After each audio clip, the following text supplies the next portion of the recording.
for things like firefighting equipment, firefighter salaries, and special capabilities like aircraft.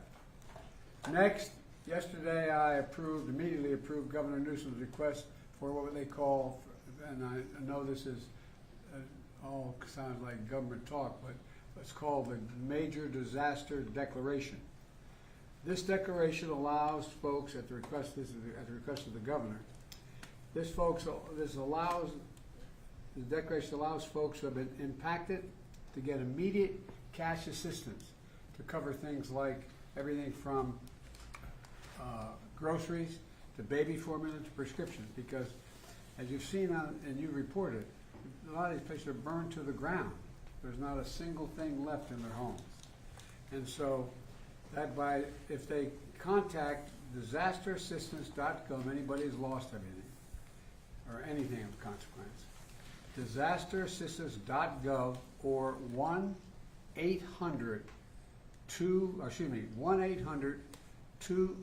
I beg your pardon, 1-800-621-3362. That's what they, disasterassistance.gov, 1-800-621-3362 to get the kind of help they need for everything from the basics that they don't have access to right now. And this morning, due to the magnitude of the disaster, I was talking with the governor and he requested if I could increase the federal funding that was authorized under this legislation from 75% to 90%. We're increasing it to 100% of all the costs to be covered by the federal government for both the fire management assistance grants and the elements of what they call the disaster declaration. So today I'm announcing that the federal government will cover 100% of the cost for 180 days.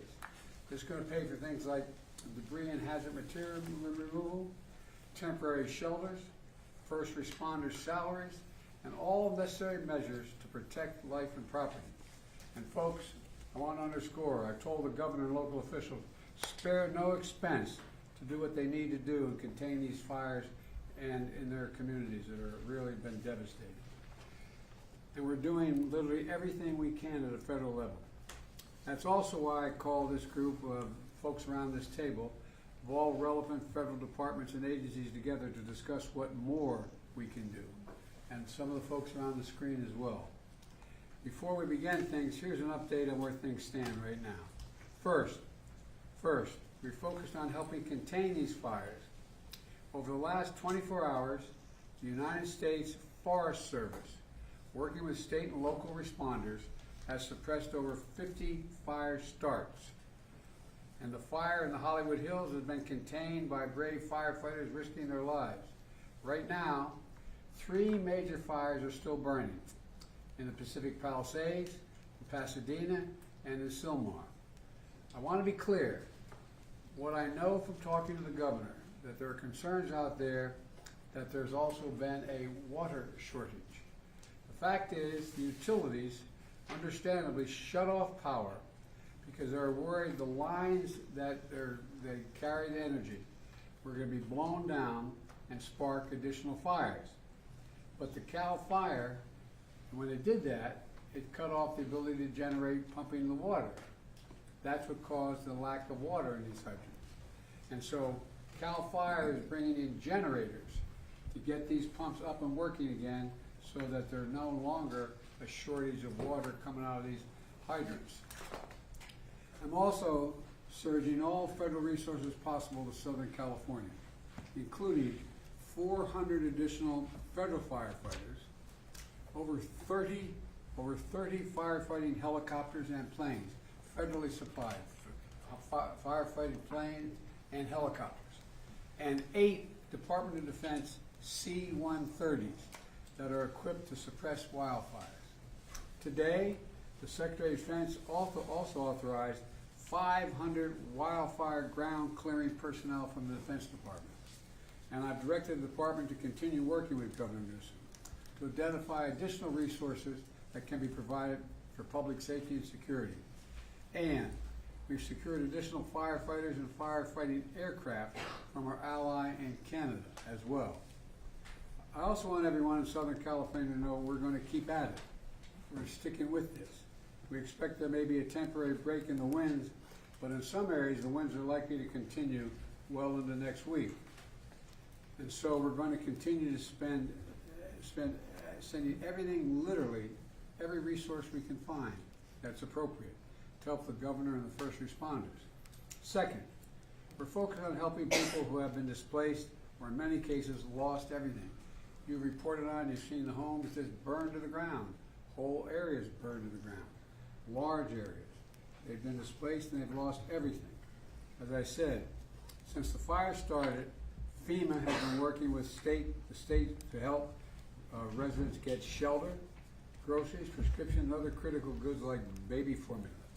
We're also sent FEMA Director Criswell to Los Angeles to manage our response on the ground. She was supposed to be on this call, but we have the deputy here because she is out in the field with the governor right now, surveying what's going on. Let me close with a message to the people of Southern California. We are with you. We're not going anywhere. To the firefighters and first responders, you are heroes. Many of these firefighters are out there risking their lives and some, well, I won't go beyond that, but risking their lives, and while their own homes are in danger, their families are in danger. To the firefighters and first responders, you really are, it's not hyperbole, you're heroes. You're genuinely heroes. And the worst, this is the most widespread, devastating fire in California's history. It's amazing. And there's nobody understands it better than the press has been covering this on a minute-to-minute basis. And you literally have to run into the flames, these firefighters. You know, that old expression, God made man, then he made a few firefighters. Who runs into flames? You know, in doing so, you're leaving your own families and who may be in harm's way as well. So we owe you. And we're going to make sure that you get every resource you need, every possible resource you need. You know, to the families who have been impacted by this disaster, you're living through a nightmare, I know. And I promise you, we're going to help you get through this and eventually recover and rebuild. I'm going to turn it over now to the Vice President before we go on to the folks in the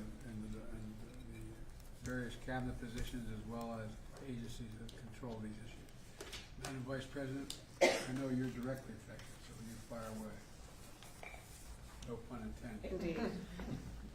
Thank you, Mr. President, and also for the work that everyone around this table has been doing with the appropriate sense of urgency, because this is an urgent matter. What we have seen in California, and in particular in Southern California, is apocalyptic in terms of the nature of it and the unprecedented nature of it as well. And what we are seeing is a situation that is extremely dynamic.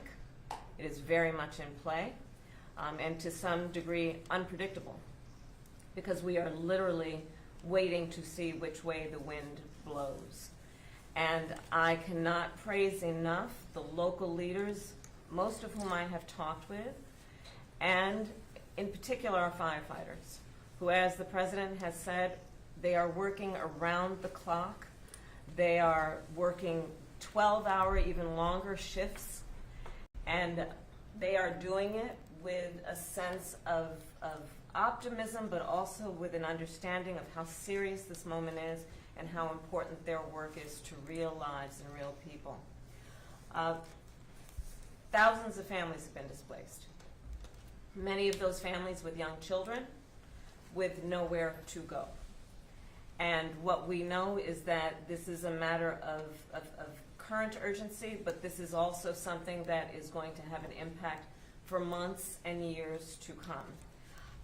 And on that point, I will also make note of the fact that sadly many insurance companies have canceled insurance for a lot of the families who have been affected and will be affected, which is only going to delay or place an added burden on their ability to recover. And I think that is an important point that must be raised, and hopefully there can be some way to address that issue, because these families, so many of them, otherwise will not have the resources to recover in any meaningful way. And many of them have lost everything.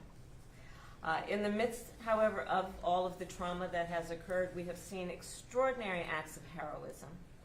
I am hearing countless stories of strangers helping strangers, people who are opening their homes where they are intact and have not had to evacuate, opening their homes to neighbors, to friends of neighbors, feeding them and providing shelter for them. And I do think that it speaks to the best of who we are as a country, which is in times of crisis, we find the heroes among us who we may not have known before, but act out of a sense of courage, but also a sense of community. And I applaud all those who are approaching this crisis with that spirit. And the bottom line is this: there are incredible heroes every day who are working right now in California on the front lines of this fire. And in particular, I want to thank the firefighters for all they are doing. They are, as the President said, putting themselves in harm's way, and they are doing the work that is about helping people who are perfect strangers to them and doing it in some of the highest moments of need that anyone could face. And with that, I'm going to turn it over to Liz Sherwood-Randall. Turn it back to me. Okay, back to the President. Look, I've had a chance to speak with a lot of elected officials, including the senators, some of the congresspersons in the region, as well as the vice president as well. And I want to be clear that one of the reasons I've asked this larger group to get together is because they control the very agencies that are needed from the federal level to get things done. And you know, we're in a situation where the U.S. Forest Service Chief, Randy Moore, is here. And he's going to provide an update in the fire situation in Los Angeles to discuss how the U.S. Fire Service, the U.S. Forest Service, is assisting Los Angeles and the state of California with fighting the wildfire, including the action his team has taken to suppress new fire stars. So, Chief, why don't you fire away? Thank you, Mr. President, Madam Vice President. It's great to see you. I, too, consider California my home. Yes. And so it's great to be here to talk about this dramatic situation that we have. So the Forest Service and the Department of Interior are actively engaged in supporting the response to the wildfires in Southern California. And there are 4 major fires that we currently have going on. The Forest Service is in unified command with the LA County as well as other local city agencies. We are looking at the Eaton, the Hearst, and the Lydia. And if you look at that area there, that's the northernmost part of that area where the fires are taking place. The Palisades Fire, which CAL FIRE is in control of. And then we have a new start, which is this Sundown Fire that just started last night. And it also has potential to expand quite significantly just based on the location it's at, but also the winds that are expected to continue. Right now, when I look at the mutual aid system in California, I want you to know that it's second to none in terms of how that system works and how it really moves to activate the federal firefighting community and how it is activated and engaged. You know, every year we prepare for these Santa Ana winds. It's just that what is happening now is happening sooner. It's happening at a time now where we normally are at our lowest point in the fire year. And the fact that these fires are taking place now, it says that there are things that are going on in our climate that is creating truly year-round fire situations, and it's something that we all need to be mindful of, and this is a good indication of that. To give you an example, that if a fire starts from any ignition source during these Santa Ana winds, it has the potential for explosive growth and spread. And when that happens under these wind-driven conditions, it's very difficult to control. Now, in addition to this, when these winds are high, the aviation resources cannot fly. So it limits a lot of the potential area of support. As of this morning, there were over 4,000 firefighters that were assigned to these large fires. 600 or so were currently federal work, which means Forest Service and Department of Interior. And it doesn't include many who are assigned to their home units to provide initial attack. To give you an idea of the unsung heroes in these fire-type conditions, in the last 24 hours, we've had 50 starts, and the initial attack success has been wonderful. So we've stopped a potential for 50 additional fires to be added to these 4 significant fires that we currently have. And that's what I mean by having initial attack crews stay put or pre-positioned across the state based on intelligence that we're gathering.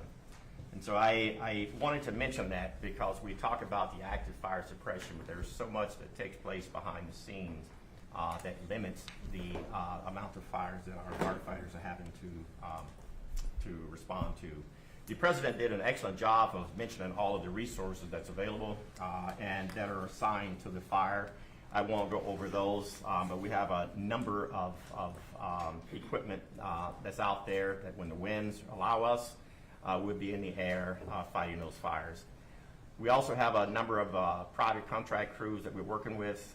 We're working wonderfully with the state, county, and other federal firefighters, also the tribal firefighters as well in the communities. And we're looking at these maps, which we call the Modular Area Firefighting System Air Tanker. There's 8 of them. And there were, like I said, this time of the year, we're not ready for that. But within the next 24 to 48 hours, we'll have all 8 that's available for assistance. These aircrafts require lead planes to lead them into these fires. And so we're having to go through that whole process and ramp up really quick to get the inspections in, the check rides, so that these are qualified and are able to go.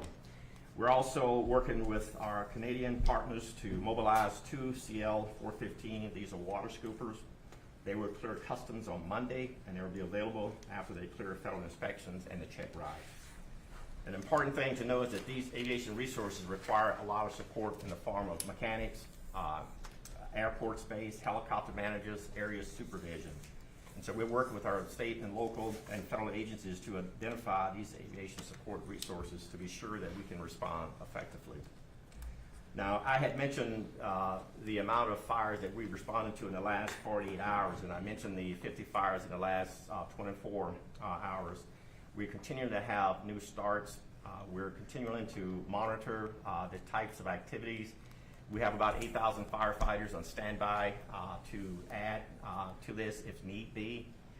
Right now, we are going to monitor the number of aircraft and firefighters we have in that small space. Because as you can imagine, there's only so much you can put in a space before you create other challenges there. The airspace in that area is pretty tight. You have commercial airports and others in that area. You also, unfortunately, have drones in the air, which is a concern to our pilots and to the safety of the aircraft, and so we have to be mindful of that. I only bring it up to let you know that this is not a very easy environment to operate within. Our firefighters, both federal, state, and local, and tribal, are doing just an outstanding job in what I consider to be some significant challenges in a significant environment. I think, as I look at some of the questions that you may tend to ask, it's typical that the causes of fires isn't known immediately because resources are really focused on response. However, all the fire causes are investigated, and I want to be upfront with that. Each one of these fires will be investigated to see what the cause and origins of them are. And what we know now is that it would be unusual for there to be lightning-caused fires in Southern California at this time of the year.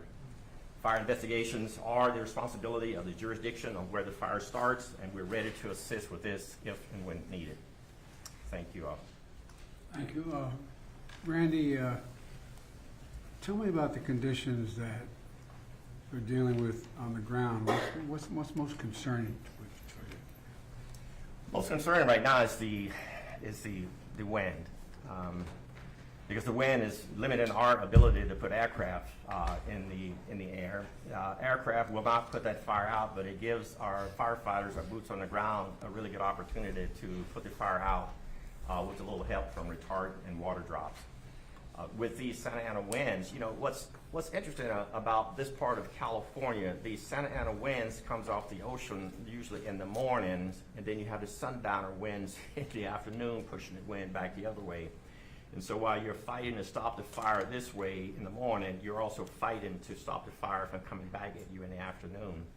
The sundowner winds are not significant as we speak, but those are the challenges we have in that part of California. And so again, our firefighters are doing just an outstanding job of working in that type of environment, which their lives are really at risk pretty significantly under these conditions. Thank you. I told you Administrator Griswold is off with the governor, and inspecting some of these areas. So we have Bob Fenton. Bob, can you hear me? Hello, Bob. Yes, sir. Mr. President, I hear you. Fire away. You hear me, sir? I'm there. So the administrator is with right now the governor, the mayor of LA, county, local officials, getting a briefing on the fire to really understand what the needs are as we move forward, not only with regard to the firefight, which Chief Moore was talking about, but also to regard to support the population displaced. Over 360,000 under mandatory evacuations, hundreds of thousands more with warnings. And so what we're doing now is ensuring that that we're able to provide any support to provide mass care to individuals, any assistance for the sheltering, any assistance for feeding, and then through the programs that we provide through our individual assistance that you authorize through the declaration, we're able to assist individuals with funding to offset their hotel costs. So applying to FEMA on the 1-800-621-3362 number is important, or disasterassistance.gov. We're sending teams out to the shelters. We know that there'll be a huge need after fires for mental health specialists, and working with HHS on providing that. As the Vice President talked about, insurance is problematic in California, especially with the fires. And so not only do some of the changes in our authorities help now with those that are underinsured, which we see more and more, but we want those that are insured to start seeking assistance to their insurance companies. Our programs can help individuals, especially displaced and who have lost their homes, with rental assistance until they can rebuild, and ultimately provide temporary housing. So we're in discussions with state and local governments on how we will meet those housing needs, both in the interim by using available stockage here, but how can we help rebuild? And then lastly, I would just say that we're really focused on already starting to discuss debris removal and all the hazardous waste that comes from fire and how to remove that safely between local, state, and federal government. We'll rely on federal partners, US EPA, the Corps of Engineers, and others to be part of that, that technical assistance help to support the safe removal so that ultimately we could rebuild. And one of the things that we will start doing in the next couple of days is starting that discussion on how do we rebuild, and not only rebuild, but rebuild more resilient and bring together state and local federal agencies to start that discussion in the weeks to months ahead. And so right now we're focused on meeting the immediate needs of those displaced, but already starting to work on recovery and rebuild and bringing all our authorities and the full weight of the federal government and all the resources that you've authorized to help California in that endeavor. Bob, what do you think the biggest challenge is? Also, I got. Oh, sorry, go ahead. Go ahead. I think the biggest challenge is going to be the mental health stress that is put on individuals that have lost everything. Fires are, so drastic. They destroy everything very quickly. Individuals don't have a lot of notice to leave, and so I think there's going to be a significant mental health strain, followed by a need to help individuals recover and rebuild. And the Vice President is exactly right. I suspect that many have insurance, many are underinsured. And insurance is difficult to get, and some might have lost their insurance or been canceled by insurance companies. And I think that's something we need to continue to work on, as a government at all levels, but something where there'll be gaps in assistance that we will need to bring in, not only federal agencies, but nonprofits, private sector, to help meet those needs. I think we're going to have to do that. In addition, the fact is that the two declarations I signed, provide for example, the rebuilding of churches and schools and certain, but not businesses, not business centers. And so that's going to be a gigantic cost as well. But the debris removal is a big deal. And that's going to take a long time, isn't it? Yeah, it will take some time to remove the debris. In California, unfortunately, we've had a lot of experience with fighting fires and removing debris. And so it will take months to a year. This is a very widespread with significant damage to infrastructure. And we want to not only immediately remove the hazards, things like propane tanks, some of the power cells that are there, and other contaminants that may be in households, and make sure that they're safe to re-enter, and we look for personal effects. But then the second part is removing that ash, and what we've done before is help people with the removal so that we could get down on the grade and then immediately start rebuilding. All right, I appreciate what you're doing, and those, like you said, 360,000 people have been evacuated so far. Sure, appreciate. Go ahead. What were you going to say? Yes, sir. I just want to let you know I'm on also with the fire administrator from FEMA, who's been working with the local fire chiefs, and I didn't know if you had any questions or she wanted to add anything to this discussion. Chief Lori Moore is on. Well, I've been talking to them, so Chief, you want to add anything to this? I will, sir. Thank you very much. And as you might know, I've been here, got here last night. It was important to get here on the ground with the fire chiefs and the firefighters that are here. So I've been with LA County, LA City Fire Chief since last night. We're at the Palisades EOC right now, as Regional Administrator Fenton just said, with the governor, with the FEMA administrator getting the brief. The coordination of resources, it helps for us to be here, U.S. Fire Administration, as part of the response because we're on the ground. We're able to explain ground truth and coordinate resources, streamline the communication between federal. We're also here checking on the firefighters on the front lines, and I really appreciate what you and the Vice President both said about the boots on the ground, because these are their communities, and nobody wants to fight the fire and save these communities more than these firefighters who are boots on the ground from the very moment the ignition began. So we're checking on them, and I will tell you they're exhausted. Obviously, many of them have been more than 6 hours on this now. They are able to take a quick nap sometimes in the truck, but they are on the job. And they keep fighting. And so they need to know that they matter. And so it's important that I show up with them, to see them, to say thank you, and to let them know that we are watching, that we know what they're doing. We want to make sure that we're here when injuries happen. And so we did have an injured firefighter in LA County, fell through a 3-story roof just about 2 hours ago. So several major injuries, but in the hospital. I'll be going to check on him shortly. And it's about the response too, because often while we're in the midst of the response, these chiefs can't explain everything that is happening, and there's a lot of questions, as you might imagine, and are addressing. And so it's important that we're here to help explain why the fire's moving the way it is, the fire dynamics, helping people understand. And when there's questions, as you know, about the response or about the water, to help people understand that it's not over if there's not water in the hydrants. We have tenders, we have tankers, they're doing rescue. So there's a lot of work to be done and controlling these perimeters. There's so much work that these firefighters are doing beyond the direct suppression on these fires. And so that's why we're here, and to continue to learn, because every one of these tragedies, unfortunately, is a lesson to how to prevent the next. And so it's important that we do that as well. And so we're going to remain on the ground here, sir, on your behalf for a couple of days to make sure that we are part of this conversation.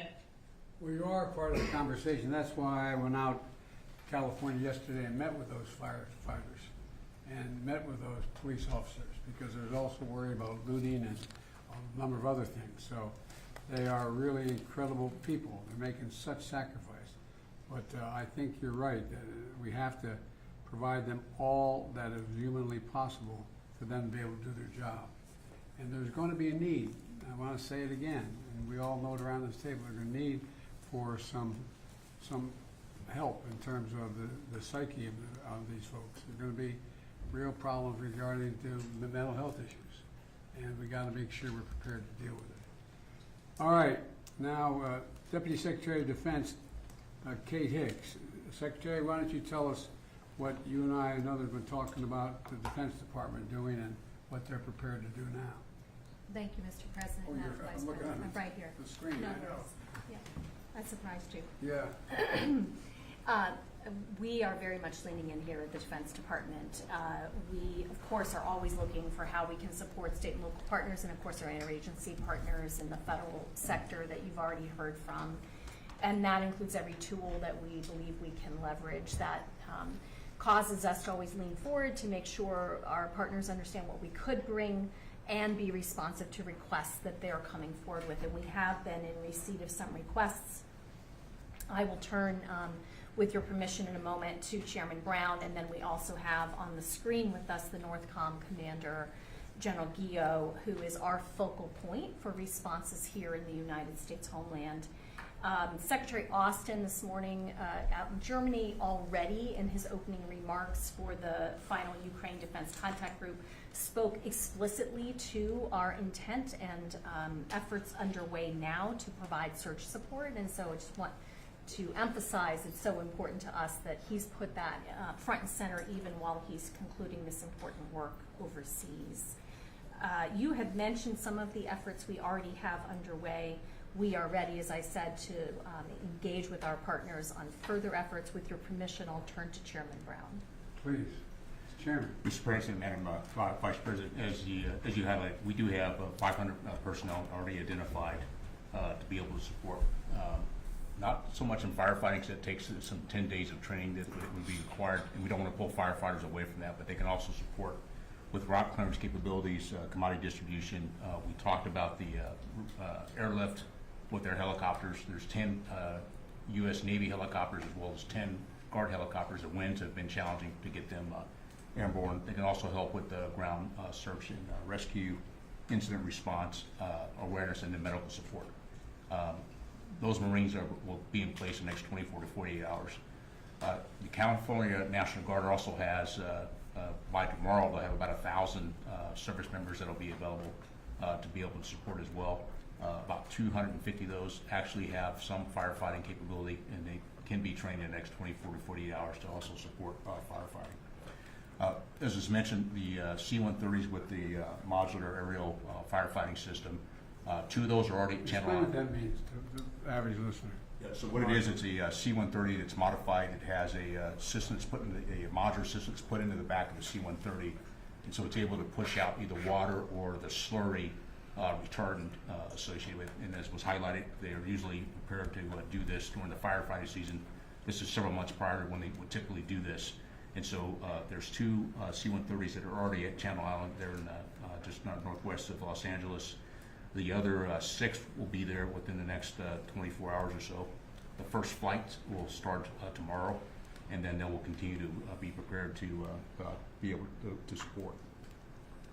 We're also looking at surrounding bases that may have ability to bed down any displaced personnel or families. We got about 1,000 beds that have been identified at either Edwards, March, or Fort Irwin there in California.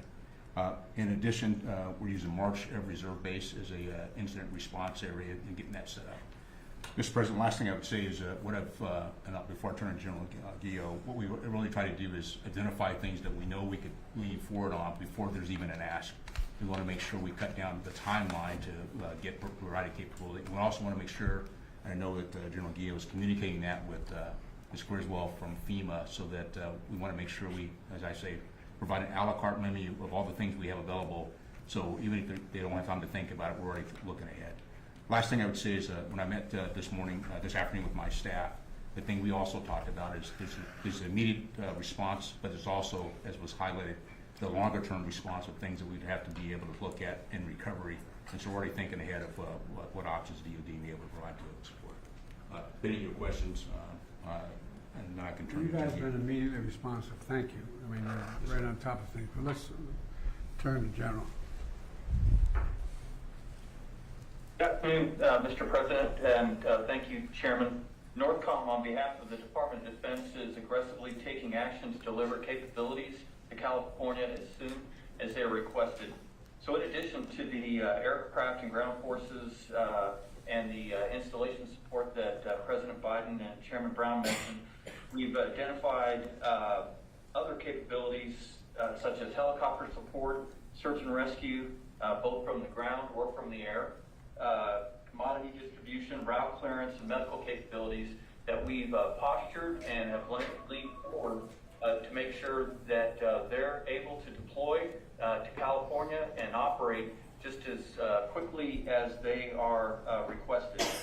And to do that, we're cooperating very closely with FEMA, with the state of California, and the National Guard Bureau to deliver the right capabilities at the right time for the women and men of California.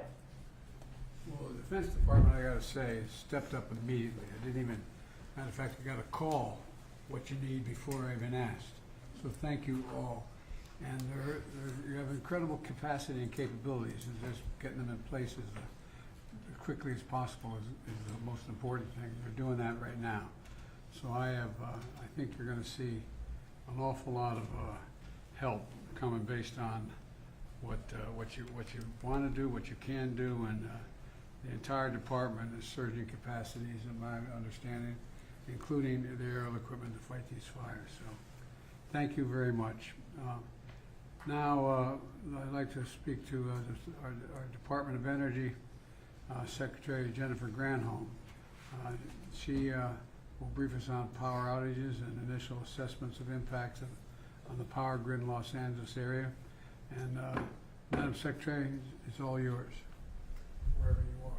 We're looking to see if she's still on the screen. She had to board a plane, so if she has had to board, the Deputy Secretary, Dave Turk, is sitting at the end of the table. It looks like she is on her It looks like she plane, had to so get on her I'll, plane. It's all you, Yes. pal. Fire away. I'll give the She update, was Mr. waiting at the President. gate, yeah. And she's on the way, Mr. President, to Puerto Rico again on official visit, given the island-wide blackout there, and Yeah. doing everything we can to help on that front per your guidance and the Vice President's direction as well. And of course, again, per your guidance, we're doing everything we can to help, working with partners, including our utility partners, but also other federal partners as well. As of just coming into this meeting, there's about a little over 400,000 customer outages in California.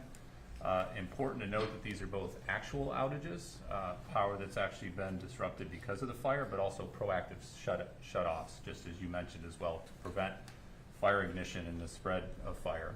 We've got two main utilities out there, Southern Cal Edison and the Los Angeles Department of Water and Power, and we're in close and continuing contact, including with their CEOs, Pedro and Janice as well, including calls with them just a few hours ago, just to make sure we're doing everything we can to help. We're coordinating with those utilities and with utilities literally across the country to make sure that we've got all the capabilities that we have in the federal government, but our utility partners to provide that. I want to thank you, Mr. President. You joined a call just a couple months ago with Liz and our secretary to thank all of these utility CEOs. We've got this phenomenal partnership with utilities all across the country. It's called mutual assistance. And if any utility in any one region needs help, all the other utilities, and we last unleashed this phenomenal partnership to bring 40,000 utility workers to Florida, North Carolina, South Carolina, the affected regions with the two hurricanes back to back, and everybody. Continue to talk to me. I've been deployed so many places. Well, having been with the utilities out, we were all in Colorado for this meeting. They just appreciated you taking the time to thank them for their personal leadership, and it's the utility CEOs themselves who make the time for these calls going forward. We're working closely with all the utilities. We're also in continuing contact with the transmission operators. The disruption has really been at the distribution level, at the local level, but we want to make sure there's not broader outages and broader concerns. As of now, we're not seeing any issues with stability of the broader transmission system, either in the region or across California or more broadly. So that's a good news part of where we're at now, of course. We're working with the utilities trying to restore power to customers as quickly as we're able, but full restoration, of course, is going to take some time here. In particular, the comprehensive damage assessment will take time and can't begin until it's safe for crews to get in there and actually do the assessments and do the work. So we're working, Madam Vice President, as you said at the outset, with a real sense of urgency here, but also with a sense of we'll do whatever we can over the long haul to do right by our responsibilities. David, one of the things that everybody's mentioned so far is the mental stress it's going to cause for average Americans who are caught in the middle of all this. And one of the things that, it's not, these aren't everyday, no matter how well educated one is, they're not always certain how power is transmitted, why it's transmitted the way it is, and so on. Could you explain to the folks here, the public is listening, what the impact on some of the utilities have had on the ability to generate the pumping of water? Because there's a lot of accusations going around that it's because that local leadership didn't care. I mean, explain how this works and why it makes sense what's happening. So this is an issue, actually, Secretary Granholm was on the phone with the CEO of Southern Cal Edison to talk exactly about this and make sure we were doing everything we can on that front. And it's both the power issue, and you mentioned generators and other ways that we can try to help solve the problem there, but it's also the pressure and making sure that we're thinking of these things holistically. And certainly my experience over the last 4 years under your leadership is it's not one department, it's not one slice of your federal government that is responsible. Energy and water issues overlap in a lot of different ways. So we work with our EPA colleagues and others to make sure that we're bringing all of our expertise and explaining it to our fellow Americans. It's important that we give transparent information and information they can rely upon. Well, I think it's just people don't know how it functions. And for example, since I've been president, I've been in an aircraft flying over more territory where there have been wildfires, from Arizona all the way up to Idaho and beyond, and that make up an area larger than the entire state of Maryland, that burned to the ground. And one of the problems has been that people don't understand that when these high winds occur, what happens is, or when these storms occur, these utility poles, these whole, those big lines, you see where all the lines are on, they fall to the ground in the middle of the forest. It's not just about raking the leaves under the trees, it's about the fires that causes. And so utilities have to shut down the ability to continue to transmit on those lines. And the consequence of that, I don't think most people think, no matter how well educated they are, unless they're in the area, that there's a direct correlation between the utility company and the ability to pump water out of a hydrant.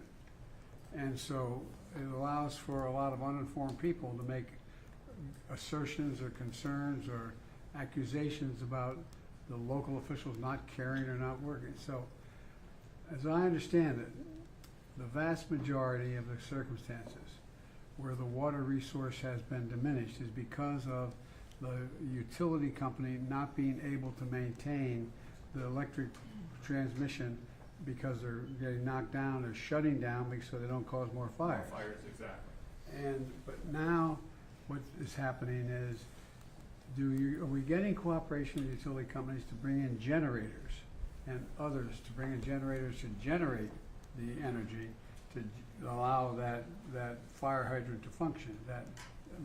Explain that a little bit. So this is the pragmatic can-do attitude, and folks who've been literally doing this, our civil servants and others, for their careers, and making sure that we're solutions-oriented. We sometimes call our department the solutions department, as Liz knows from having been Deputy Secretary of the Department of Energy. And so whatever gets the power on to allow the water, whatever gets the job done, a lot of times it's working with our defense colleagues who have terrific assets that can be brought in quite quickly. The other point I'd like to make, Mr. President, to thank you and the Vice President's leadership and our folks in Congress, your bipartisan infrastructure legislation actually provided $10 billion. It's a GRIP program for grid resiliency to improve the resilience of our grids so that when the grids do go down, they come back on quicker. That's $10 billion that we've already gotten out the door and is being invested in communities all across the country. We need more of that. We need continued focus on infrastructure, but infrastructure matters. It matters a great deal because, for example, one of the things that I knew but I didn't know, that I didn't put a number on it, it'd be a lot easier if these electric lines are running underground in contained vessels, So in the middle of forest, so there's nothing that, I mean, but it costs what, 6 times more? It can cost 6 times more, and we're doing a lot more undergrounding thanks to your leadership on the infrastructure funding. It's not cost effective everywhere, and Some places it's necessary. some places it's absolutely necessary, and we need to have the funding and support to do that as quickly as we can. Well, I think we're moving in the right direction. I know it, look, this is really, really, really difficult for families to have to deal with it. I mean, you know, I have a family member who lives out there, and the area where he lives, I'm not getting into detail, but where he lives, I think there's something like 240 or 260 homes that burned to the ground, all but 14 or 15 of them. And everybody has to evacuate. And people are going, when do I get back? Will I ever find that picture album? Will I ever find the jewelry that my grandmom gave me? Will I ever, I mean, there's so much anxiety that's generated. And I think that we've been through this once before in Hawaii, where the fires occurred, and we're trying to build back up the community so they could open up and things be running. But it's really, really, really hard. So I'm going to make an appeal right now to the United States Congress. They're going to have to step up when we ask for more help to get these people the kind of shelter they need, to get the kind of help they need, because it really does matter. And you guys do, I'm not being solicitous, you all do a hell of a job. And we've learned, unfortunately, so much. And there is, in case you haven't noticed, there is global warming. It does change weather patterns. And as you explained, Randy, winds going in and winds coming out. You get the one going in, but you don't want the one coming back out. And so my point is that I think the more we can explain to the American people in plain, straightforward, honest English, or whatever language of us understand, what exactly is happening, the more likely we're likely to get the kind of support, and not make a political deal out of this.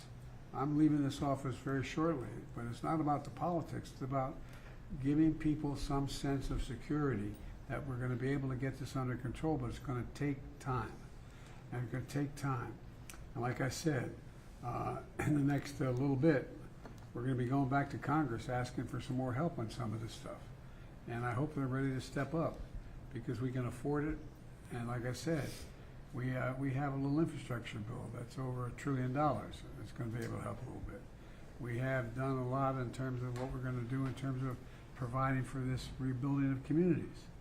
And so I think the most important thing we have to do, those of us sitting around this table and on the screen, is explain in simple, straightforward language what the capacity we have is, how we're using that capacity, and what capacity we don't have that we need.